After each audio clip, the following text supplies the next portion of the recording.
my beautiful people, welcome to today's video. If it's your first time here, my name is Khanyi msomi and welcome. I hope you do stay and join my beautiful family. You can do so by simply pressing the subscribe button that you see down below. And for all my beautiful subbies that are back for today's video, thank you so much. I truly appreciate each and every single one of you. I have not done a sit down video in a while, so here I am. In today's video, I am going to answer all your questions regarding motherhood and pregnancy.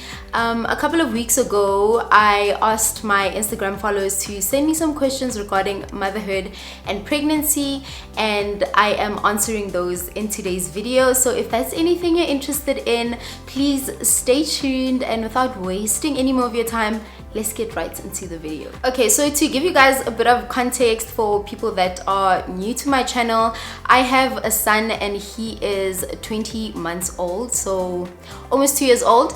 And yeah, that's why and how I am going to be answering all these questions regarding pregnancy and motherhood. And I just want to say that this is based on my own experience. It's based on maybe things I've read or things that I've discussed with other mothers. And yeah, everyone is entitled to their own opinion. This is just my own personal opinion, and that's how I'm going to be answering these questions today. So the first question says, how much TV time do you give your little one a day? A bit too much. In terms of TV time, I know that it's not good for him to sit and watch TV throughout the day, but the problem is Micah isn't really a toy guy. Like, he doesn't like toys. He can play with something literally for 2 seconds and then he gets bored, and then he starts fiddling with other things that he's not supposed to fiddle with in the house. And we find that what keeps him busy is TV most of the time. And what I do is I stream a lot of sort of educational videos for children that are around his age on YouTube. So they learn stuff like alphabets and counting, they do nursery rhymes. So he spends a majority of the day watching those programs. He was in preschool before. We took him out before lockdown, and because of COVID-19 we've decided not to take him back to preschool until probably next year when he's like 2.5. So unfortunately the only way to keep him active is by turning on the TV, but it's educational programs, so I think it helps him out in terms of you know, learning words and learning how to count and all of that stuff. So I hope that answers your question.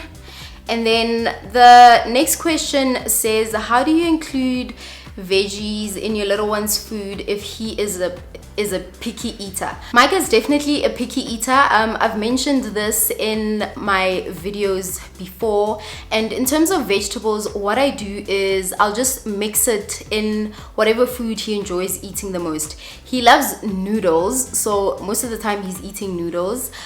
He likes mac and cheese as well. So what I'll do is I'll just chop up the veggies, put them in either the mac and cheese or the noodles as well. I like chopping up like carrots and put them in his noodles, or broccoli I'll put in his mac and cheese. So I just sort of find ways to disguise the veggies and include them in whatever foods that he likes. He doesn't really like eating vegetables, so that's the only way I get him to eat it. And with yogurt as well, what I do is I mix his yogurt with Evo. I know that sounds a bit gross, but he can't even recognize that there's avocado in there. He doesn't like eating Evo on its own, and it's super healthy, it's super good for him, so I just include it in his yogurt. So yeah, that's how I get him to eat vegetables. The next question says, when is the perfect time or age to get pregnant? I personally think I wouldn't say there's a perfect age or time to get pregnant. No, there's no perfect age to get pregnant, but I think there's a perfect time to get pregnant, and it's personal to you. You know, if you are in your early 20s and you're married or you're in a stable relationship, you're financially stable, you're emotionally stable, you feel like you can be responsible for another human being's life, then I think that's a perfect time to get pregnant. So I don't think there's any specific age, I'd say, to fall pregnant. It just goes according to your own situation in that current time. Are you or are you not ready for a baby? It's a lot of work, so I think you just need to be prepared, you know, prepared financially, prepared mentally, and just like be ready for it, you know. So it depends, it really just depends on you as the person. And then the next question is it true that you get constipated a lot when you are pregnant? Shucks, I don't remember ever having a problem with constipation during pregnancy, but this is something, it's not the first time I hear this. So for me personally, I didn't have that problem, but yeah, I think, I don't know. Yeah, I don't know how to answer this one. I didn't have a problem with that, so I'm not too sure if it's true or not true. And then the next question is, how do you stop your breast from producing milk? This, guys, let me tell you, I do not know how you can stop your breast from producing milk, because when I squeeze my breasts right now, I still get a tad bit of milk that comes out. So I don't know when exactly it's supposed to dry out, or how, or if I'm supposed to be doing something to make it dry out. I've read somewhere before though that using cabbage leaves and just putting them on your breasts helps to dry the milk up. So I've never tried that, but I've read that those are one of the few methods that you can use. So yeah, I hope that answers your question. And then the next question is it true that you bleed a lot for about 3 months after giving birth, and is this excessive bleeding? 3 months, that didn't happen for me. If I remember correctly, I think I bled for about 2 weeks max, and it wasn't really excessive bleeding. The excessive bleeding was probably the first 5 days, and then after that was just sort of like periods, or just, you know, like my body cleaning itself. I'm sure this works different from person to person. I personally didn't bleed for 3 months, and surely if you're asking this question, you've probably heard it somewhere before. So yeah, I think it's just person to person, but I didn't experience that, so I'm not too sure if it's true or not. And then the next question is, how long did you take pregnancy vitamins for? I found out about my pregnancy very early. I think we were probably like 2 weeks in. So immediately when I found out, I went to go buy myself some prenatal vitamins, and I took those throughout my pregnancy. I took those even after my pregnancy while I was breastfeeding. And I think I've read somewhere before that you can actually take it before and after pregnancy. So it's not like you need to start or stop at a specific time. You can actually, they're vitamins, so you can take them even way after pregnancy, or you can take them before pregnancy if you're planning on falling pregnant. So yeah, I hope that answers your question. And then the next question is, how did you know you want to have a kid? I don't know. I think for the longest time, or let me say when I was still young, and I think we all sort of plan out our lives in our heads. My ideal plan for my life was that I'm gonna be married by 25, and 27 I'm gonna have my first baby. So I don't know, I think I sort of positioned my mind for a baby around 27 and upwards. So by the time I wanted to have a kid, I felt it was the right time. And then the next question is, do you think you were ready for motherhood? Did it ever scare you? I definitely knew I was ready for motherhood, because it had been in my mind for a while before I actually fell pregnant, so I definitely knew I was ready for it. Did it scare me? Of course it did. I think anything that is new in life is a bit scary because you are not too sure what to expect, and yeah, you're not too sure how things are gonna go, so it was a bit scary for me. But yeah, I guess I just worked through that fear, because like I always say, never entertain fear. It's not a spirit from God. So if ever you fear anything, pray about it and you'll be absolutely fine. The next question is, which part of pregnancy did you not enjoy? I did not enjoy my last trimester, and I'd say probably the last 2 months of pregnancy, because sleeping became so freaking difficult. It was hard for me to sleep, so that was one thing I didn't enjoy about pregnancy. And the last 2 months felt like the longest stretch ever. Yeah, that's what I didn't like about pregnancy, the sleeping part of it. Okay, the next question is, I am currently pregnant but dealing with depression and can't afford professional help. What would your advice be?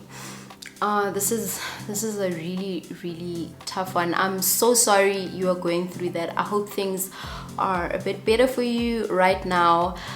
In terms of not affording any professional help, I think, like, I don't want to speak things that I'm not too clued up about, but I think you can get some sort of professional help from local clinics, or you have I'm sure there's some depression hotlines that you can call that have therapists that you can speak to. I'm not too sure what the details of that is, but just have a look at those options, and maybe you can just speak to someone. And also, we like internalizing a lot of things, and we like dealing with things by ourselves. If there's absolutely anyone you can talk to, whether it's your friends, whether it's your partner, whether it's your mother, yeah, I think talking to someone does help, and you don't necessarily just need professional help. You can reach out to your family or your friends as well. And yeah, hopefully that helps, and I hope I've answered your question. And then the next question is, in which way has motherhood changed you? I think motherhood has changed me a lot. You know, I think I've calmed down a lot more. I've learned to deal with things very differently now. I think I deal with things in a more mature way. I know how to pick my battles. I know what I know that some things are worth bickering and fighting about, and I know that other things just aren't, because you're so focused on being a mother, you're so focused on being, you know, a good person towards your family and towards other people, that literally nothing else matters. I party a lot less now that I'm a mother, and I just enjoy being with my family. And yeah, motherhood has changed me in that sense, and I think it's just made me a lot more responsible, I'd say. You know, I think I've always been a, you know, fairly responsible individual, but motherhood has you know, tweaked that up a bit, because yeah, I have another life that I'm responsible for now, so things have to change, and they've honestly changed for the better. The next question is, what is a suitable diet plan for toddlers? These tiny humans are picky eaters. I'm obviously not the only one that struggles giving my toddler food, and I know a lot of other mommies that I speak to also have this problem. But I think, just like us as grown-ups, just give your try give your toddler a balanced diet. Make sure you're covering all the vitamins that they need to have. Make sure you're giving them a lot of protein. Fruits and veggies are also very important. Omega-3 foods are very important. Your fatty foods, good fats, are very important. So stuff like avocado, stuff like fish, chicken, you know, meat as well. Like, just try and mix all of that up. I think when I had a conversation with Micah's pediatrician, her split was to basically make it 40% of carbohydrates, 20% of fatty foods, well, good fats, 20% of protein, and what was the other 20%?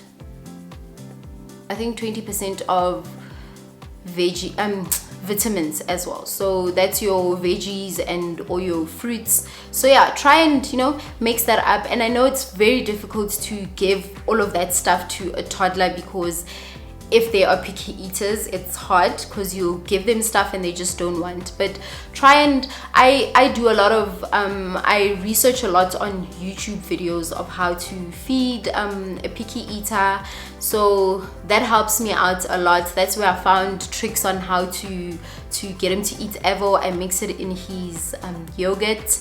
In terms of veggies as well, that's where I got the idea of including veggies in foods that he actually enjoys eating. So yeah, I hope that answers your question.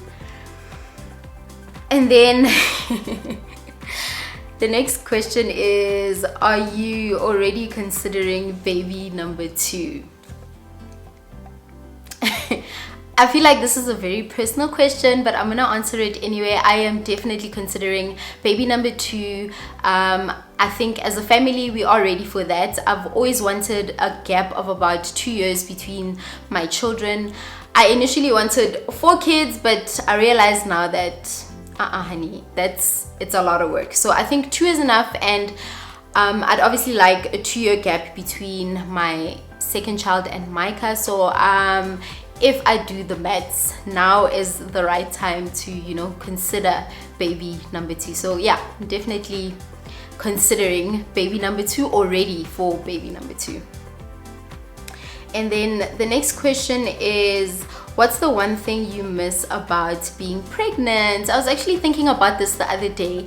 The one thing I miss about being pregnant is feeling, you know, kicks and movements. It made me, oh guys, it filled up my heart so much just to feel him, you know, wiggling and moving. And I remember the first time I felt him moving, it felt like little butterflies in my stomach, and I wasn't too sure if, am I feeling gassy, or yeah, are those gas bubbles, or is he moving? So yeah, that's what I miss about pregnancy, is just feeling the baby inside of you. It's such a beautiful feeling.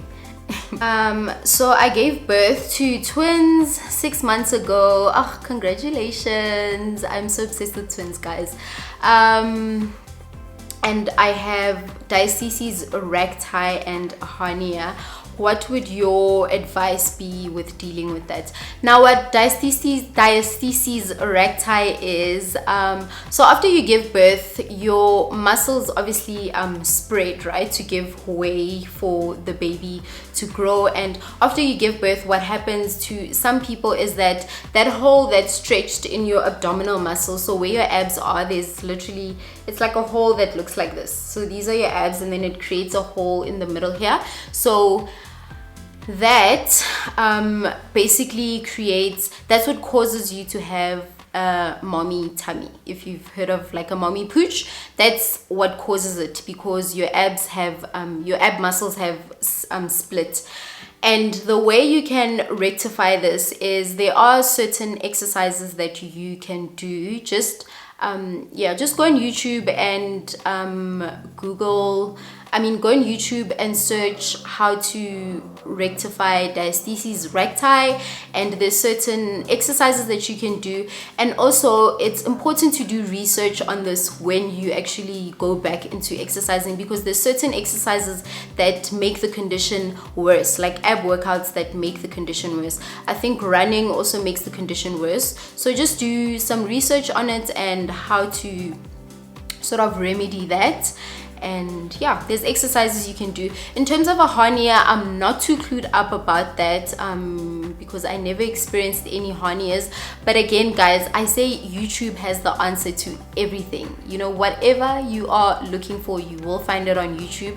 So just, you know, search how to deal with a hernia as well, and I'm sure you can find videos that relate to that.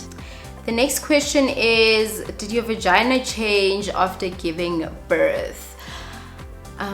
This question isn't too clear. I'm not too sure what you mean by change, but obviously yes, it does change because you've pushed an entire human being out of there. It becomes a lot more stretched. Your pelvic floor opens up, or your pelvic bone opens up, and yeah, there's just a lot of changes that happen down there. But I think after a little while, things kind of sort of go back to normal. It will never go back to what it was before, obviously, but things get a little better as time goes. Sorry guys, my lighting sort of switched up there because the sun is setting now, and yeah, I don't have my natural light anymore.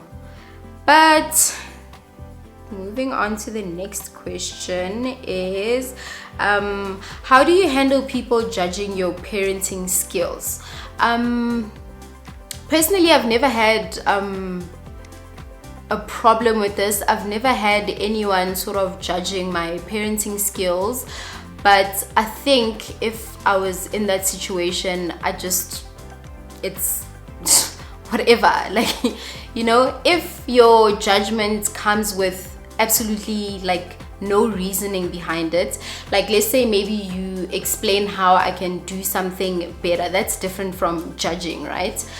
But if you're gonna be judging my parenting or anything, I just say it's whatever really, because every parent has their own methods and ways of raising their children, and in most cases there's no right or wrong answer. Just do whatever works for you and your family. So that's how I approach the matter. If someone judges how I'm parenting, I am parenting the way I'm parenting because it works for me and it works for my family, it works for my child, and literally that's all that matters. The only opinion that I care about is from my mothers, to be honest. So my own mother and my mother-in-law, that's the only opinion I care about.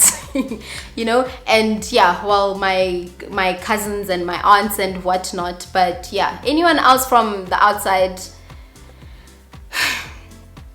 was over right. I don't care. Like that, this is how I do things, this is how me and my family does things, and yeah, I think that's how you should deal with it. If people are judging you, just let it be water off a duck's back. It's whatever. Do what works for you and your family, and that's all that matters.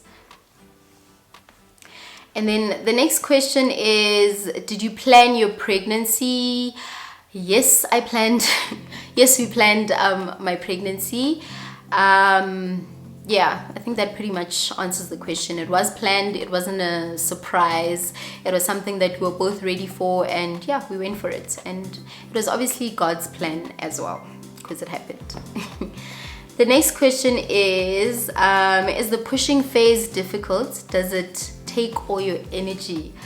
Girl, you guys, you know, if you haven't seen my birth story, please check it out. I'll leave the card right up here, but check it out after this video.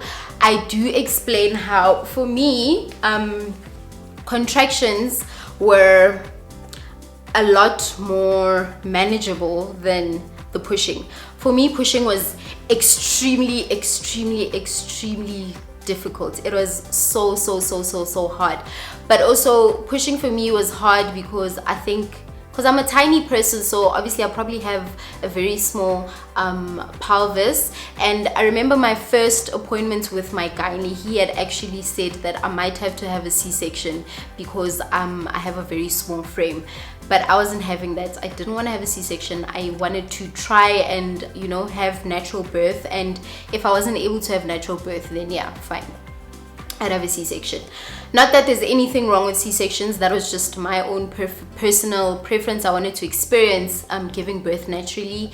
And pushing was difficult because Micah's position at birth wasn't ideal for vaginal birth, because he wasn't a bridged baby, he was faced downwards, but his face was supposed to be facing my stomach, and instead his face was facing my back, so it became a lot harder for him to come out. So pushing was very difficult, and I think it took a while. I didn't record how long my pushing took, but I just know it was extremely difficult. There was a point where I felt like giving up. I literally said, I can't do this, you guys need to find another way to get this baby out. But yeah, I ended up doing it anyway.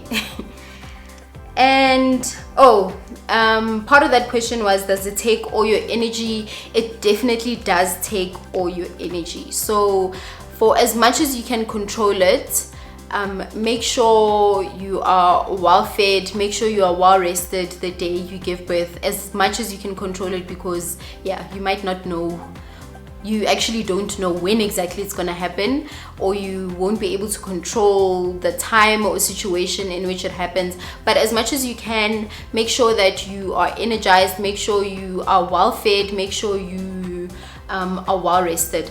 I wasn't, so I was extremely exhausted, and probably part of why it became hard to push as well was the fact that I didn't have any energy. I was basically up from 9 p.m. the previous day, and Micah was born at 6 a.m. the next day. So yeah, I had no energy whatsoever. All right, and then the next question is, how did you find out you were pregnant? I took a pregnancy test. Yeah, so like I said, Micah was planned, so obviously we knew that, you know, something could or something might happen. And when I didn't get my period, I just took a test and yeah, found out we were pregnant.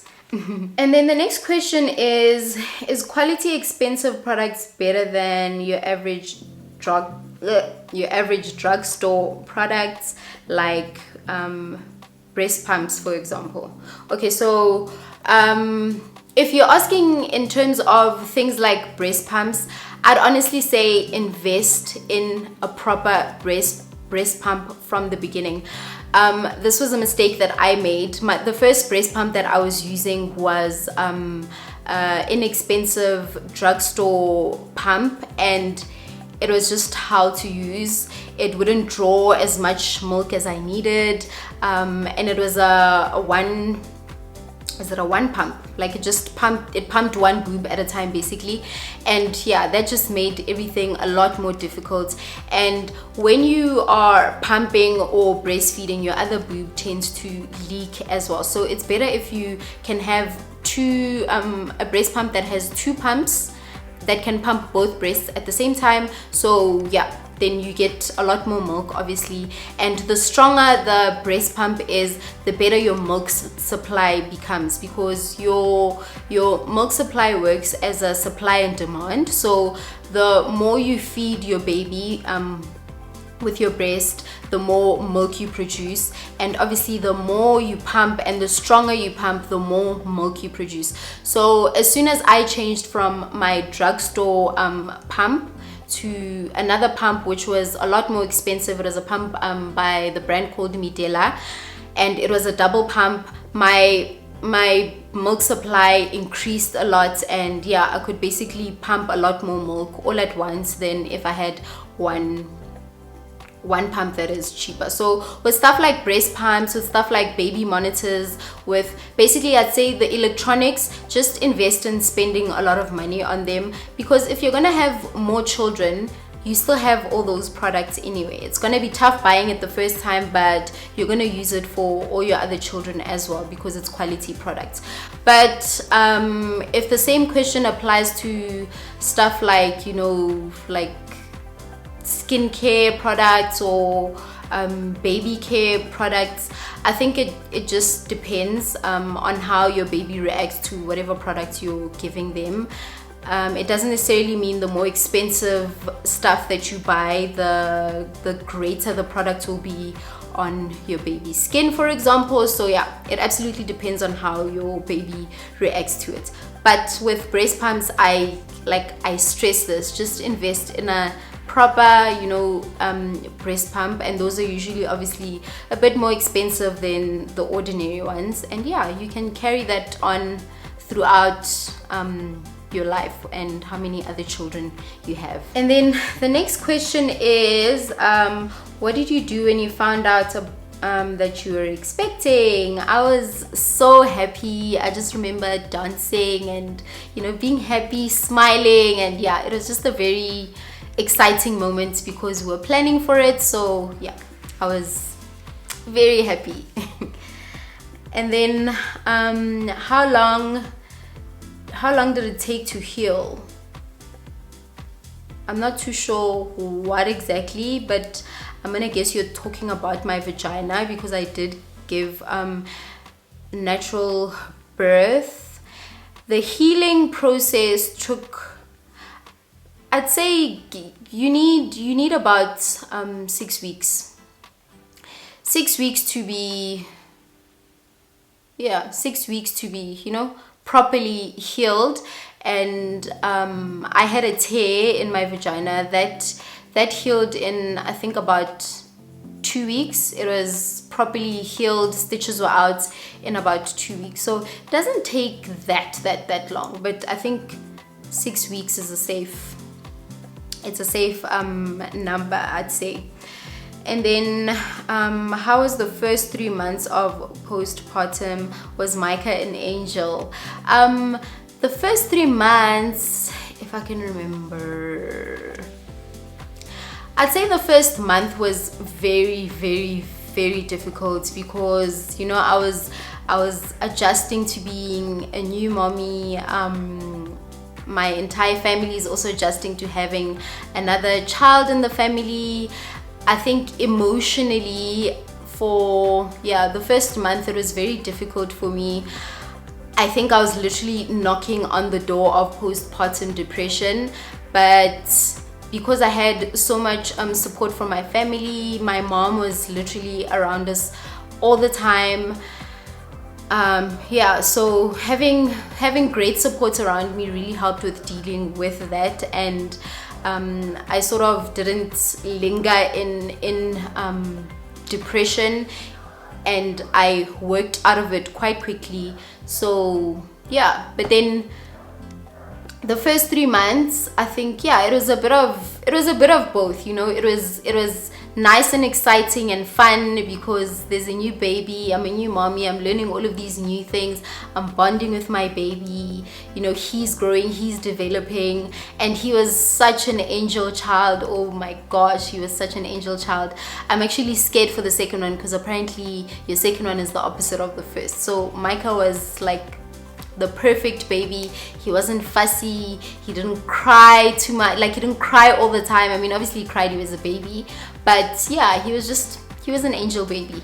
And yeah, I think I dealt with the first 3 months pretty well, and mainly because I had a lot of support around me.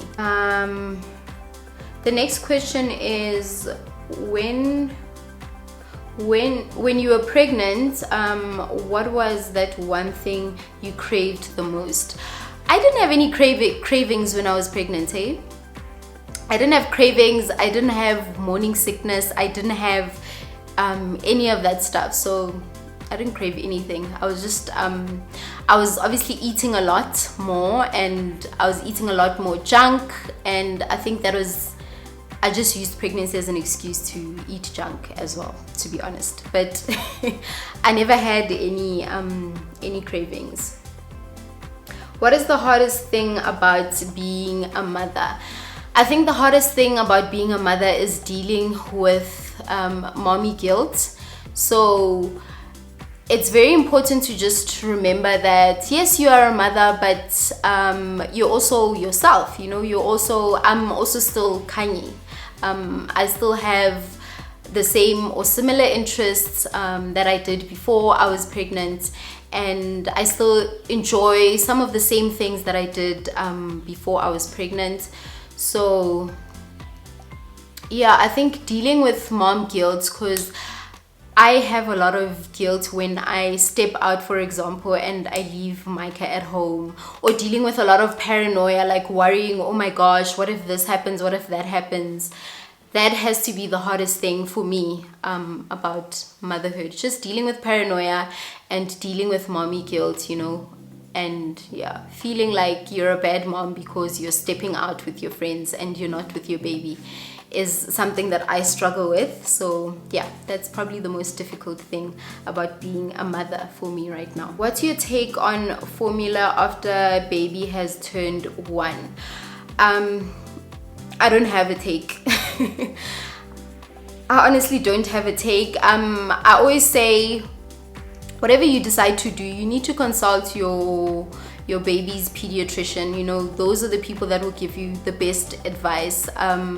Micah stopped taking formula after he turned 1, so now he just drinks normal full cream fresh milk, or he drinks, there's milk called Parmalat's growth milk. He drinks the 1-year-old one, so it's in a pink box, it's written growth milk, yeah, by Parmalat. That's what he drinks, but it's pretty much fresh full cream milk, so that's what he drinks. We stopped giving him formula because his doctor recommended that he stops taking formula. Her take on it was that at that age it's not necessary. Your baby can start taking full cream milk, so buying formula is basically a waste of money. You can just put him on full cream milk, and that's what we did. So yeah, I don't have a take on this. For me personally, because his doctor recommended that we stop giving him formula, that's what we did. And then how do you manage your time as a YouTuber and a mom? It's very difficult because yes, YouTube requires so much time, it requires so much effort, but I'm really grateful and I'm very blessed to have my family around me. We live with my sister-in-law, and Micah's dad is also very, very hands-on.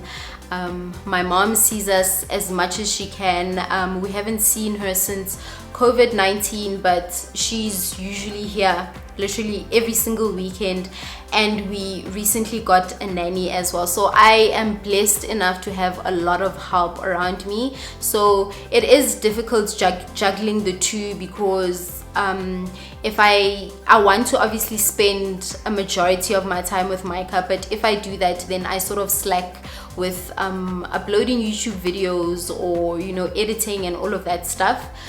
But yeah, luckily, thank God that I have a very supportive family, and we are all running a very tight ship in here. So I'm lucky in that sense that yeah, I'm able to deal with it quite nicely. The next question is, how is motherhood like?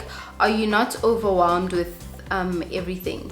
Motherhood is absolutely amazing for me. Like I said, I'm lucky in the sense that I have a very supportive, you know, family, and I have a lot of people that are honestly helping me with Micah. So I enjoy it. I enjoy it quite a lot. It's not as difficult as I know it could be if I didn't have everyone around me that is helping me. Am I overwhelmed? No, not really. There's never a time where I feel like I'm overwhelmed, and I'm very grateful for that. That's a true blessing, because I can't imagine how single mothers do it, or how mothers that don't have, you know, just support around them do it. It's hard. It's very, very, very hard. That's why they say it takes a village to raise a child. You know, it's not a simple thing. And yeah, I'm just very grateful that I have everyone supporting me. And then the next question is, what's the worst thing that happened to you during pregnancy?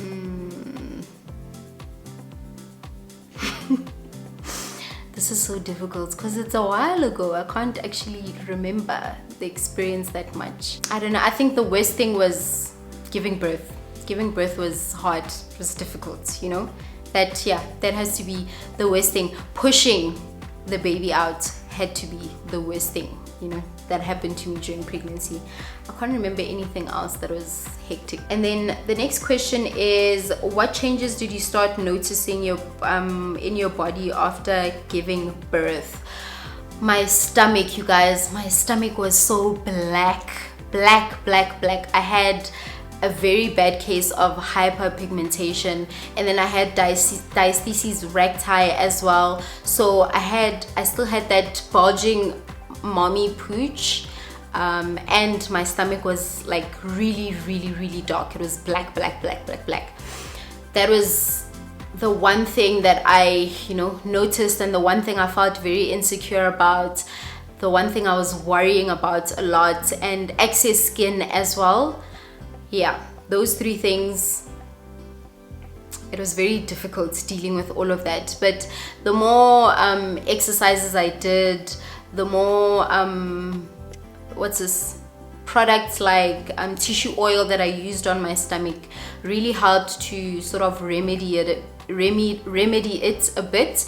Although my stomach is quite flat now, I still have a tad bit of excess skin around my belly button, and yeah, it's okay now. It took a while, but it's okay now. Yeah, those are the three things that I noticed after giving birth, and I really didn't like that at all. The next question is, how did you feel when you found out you were pregnant? I already answered that one. And then the last question is, how to go about easing your child off the breast or stopping breastfeeding. With this one, Micah didn't give me any trouble whatsoever with stopping breastfeeding, because by the time he turned 6 months, or I think 5.5, no, he was 4 months when I went back to work. I had a corporate job that I went back to, and I kept pumping milk for him to have when I was at work. And then we started introducing formula as well, and then yeah, so that slowed down his need for breast milk a bit. So he started drinking a lot more formula. And then I think we took, if I remember correctly, we took a weekend vacation. His dad and I took a weekend vacation, and by the time I came back from that vacation, he didn't want breast milk at all. He just wanted his formula, because that's what he was drinking when we were gone for the weekend. So yeah, he just started rejecting my breast milk, and that's how he stopped taking breast milk.